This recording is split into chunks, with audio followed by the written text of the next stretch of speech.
Bonsoir les jeunes, Bonsoir. bienvenue à l'aumônerie de l'Espérance. J'ai une très bonne nouvelle pour vous, nous allons organiser un pèlerinage à Lourdes. Ah ouais, super. Ça vous plaît? Oui. Lourdes, j'en ai déjà entendu parler, mais il s'est passé quoi exactement là-bas? Tu ne sais pas ce qui s'est passé à Lourdes? Regarde et écoute, tu vas comprendre.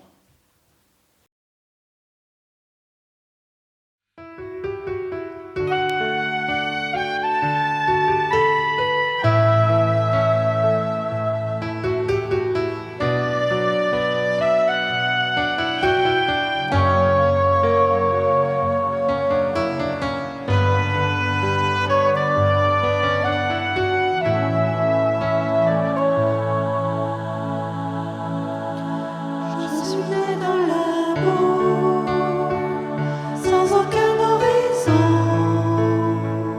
que rester à genoux, sans chercher de raison. Je suis née dans la boue, parce que c'était ma place.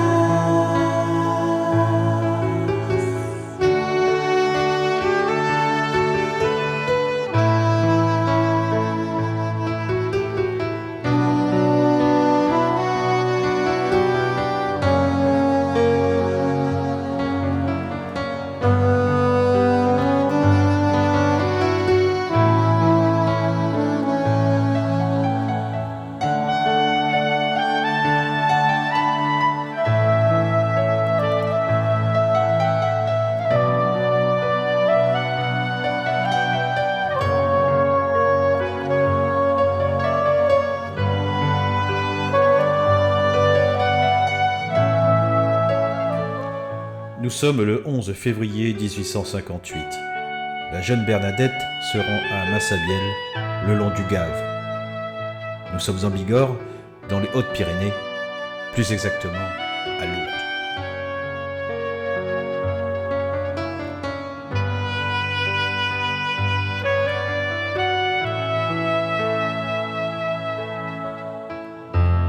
Je suis sans doute moins qu'une autre. Je porte en moi tant de fautes. Je n'ai rien et rien d'autre que d'être l'une des vôtres. Alors je suis là. Je le suis par vous, alors je suis là. Je le suis par vous, alors je suis là. Je le suis par vous.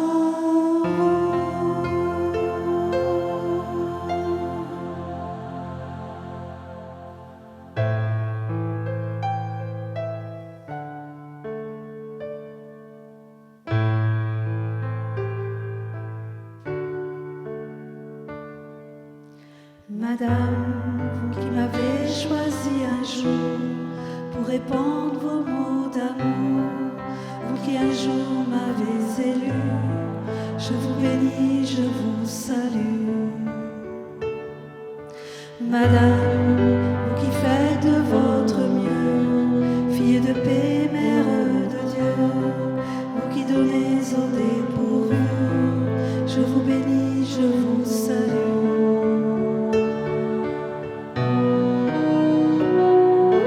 Madame, dont le cœur brûle comme une flamme, avec l'amour pour oriflamme, sauvez leur corps, sauvez leurs âmes. Madame, vous qui entendez les prières des pauvres pécheurs sur la terre, vous notre sœur, vous notre mère, remplissez-nous de la lumière. Remplissez-nous de la lumière.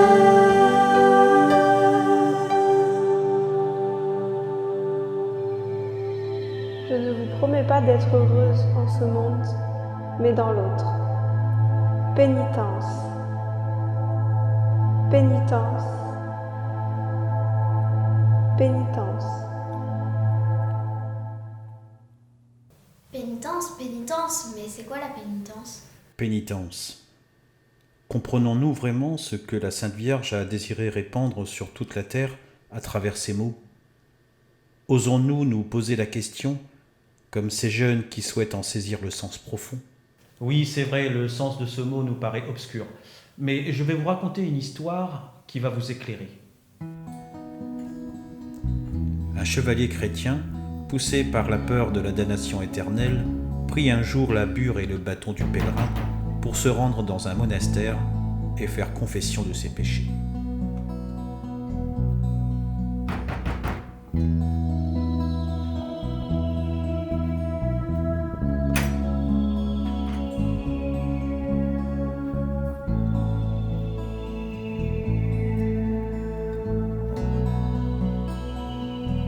La confession fut longue.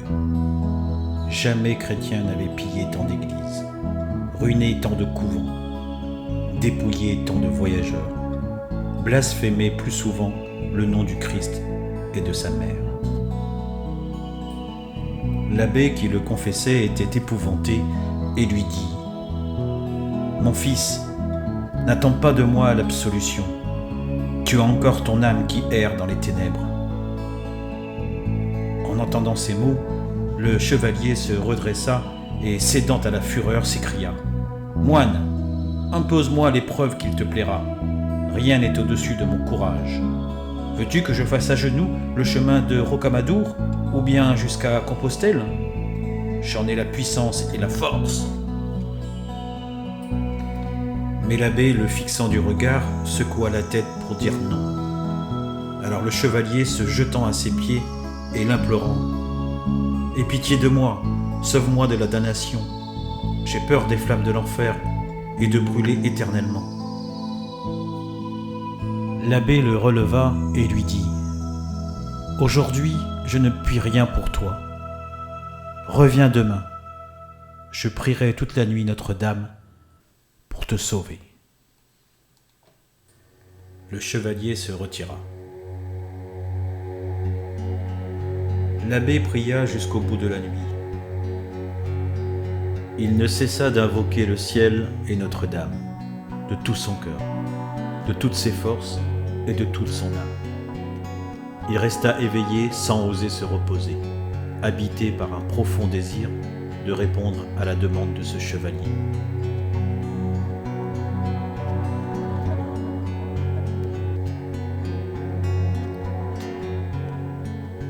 C'est alors que Notre-Dame lui apparut, portant dans ses mains un tonnelet pareil à ceux qu'on voit aux paysans quand ils vont au champ pour la moisson. « Prends ce barisel, remets-le à ce chevalier, et lorsqu'il l'aura rempli, ses péchés lui seront pardonnés. »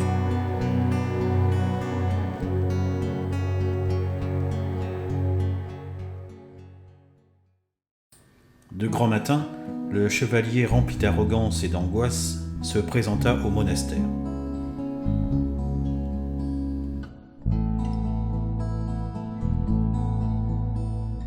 L'abbé lui remit le barisel en lui répétant mot pour mot ce que Notre-Dame avait dit.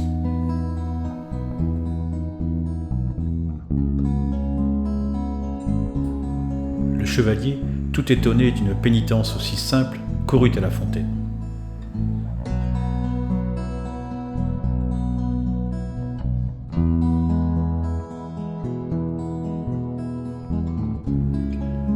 Mais à peine entré dans la bonde, l'eau s'échappait du tonnelet par 1000 fissures invisibles. 20 fois il recommença. 20 fois le tonnelet resta vide.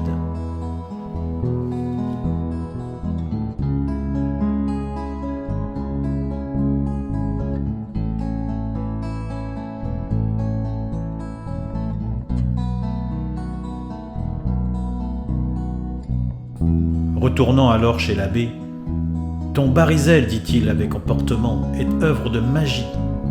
Donne-moi donc une pénitence qu'il soit en mon pouvoir d'accomplir. » Avec la plus grande douceur, l'abbé lui répondit, « Emplis ce barisel, mon fils, et lorsque tu l'auras rempli, tes péchés te seront pardonnés. » Le chevalier, outré et en colère, vit au même moment devant lui les flammes éternelles.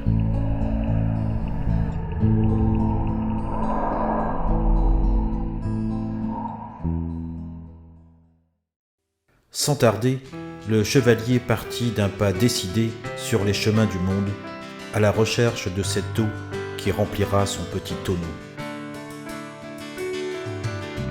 Lève les yeux au loin, regarde l'horizon qui t'attend, qui t'appelle. De l'endroit où tu es, ne te retourne pas, je t'attends, je t'appelle. Vers le nord, le midi, l'Orient, l'Occident, tu chercheras la source de la vie. Tu partiras d'ici vers le soleil levant, tu trouveras cette eau qui jaillit. Ces pays que tu vois, que tu fouilles de tes pas, ils t'attendent, ils t'appellent. Toi tu n'es pas tout seul, j'ai quitté mon linceul depuis longtemps. Je t'appelle, parcourir la terre, c'est trouver la lumière, enfouie tout au fond de toi.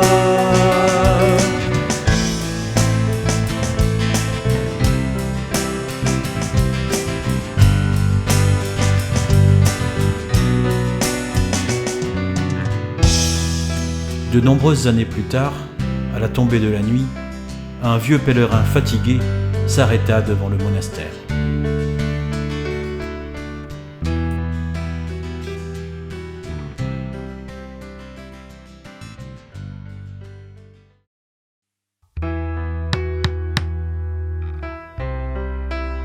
On vint lui ouvrir la lourde porte. Mais qui es-tu, pauvre de Dieu? Tu le reconnais? Oui. J'ai traversé toutes les mers, tous les océans. J'ai visité tous les lacs, toutes les sources. Je n'ai jamais réussi à le remplir. Je suis damné. Une larme a suffi pour remplir toute ta vie. Je suis là, regarde-moi. L'homme a soif d'absolu.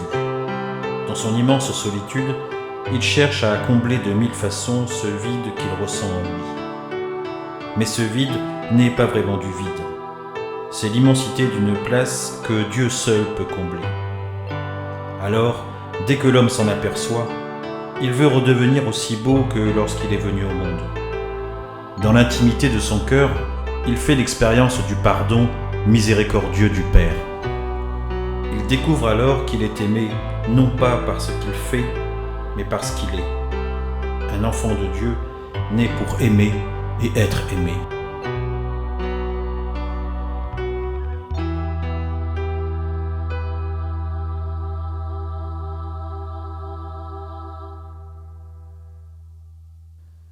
Les gens font pénitence et se repentent uniquement par amour pour Dieu. Cela ne peut se faire que dans une authentique et sincère attitude du cœur.